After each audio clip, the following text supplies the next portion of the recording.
আরে ওই নবাবজাদি, এখনো ঘুমাসিস? শিগগিরই উঠ, যা গিয়ে দেখ পাশের গ্রামে কুস্তি জিতলে সোনার ঘোড়া দিচ্ছে। আমার জন্য ঘোড়া জিতে নিয়ে আয়। আরে বিল্লু, মা শুধু সারাদিন বকতে থাকে, আজকে আবার সোনার ঘোড়ার কথা বললো। চল তো গিয়ে দেখি, না হলে মা আবার বকবে। গ্রামের পালোয়ান আবুলও পারল না সুলবুল মাসিকে হারাতে। কেউ কি আছেন যে এই সুলবুল মাসিকে হারাতে পারবেন? কেউ আছেন? লেফারি সাহেব, আমি লড়বো এই সুলবুল মাসির সাথে।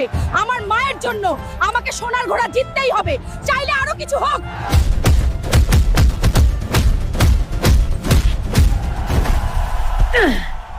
কি রে, কোথায় গেল তোর পাওয়ার? ফুস হয়ে গেল নাকি? সুলবুলকে হাসতে দাও, তোমার গরিব বোনকে একটা লাইক করে শক্তি দাও, তারপর আসল পাওয়ার শুরু।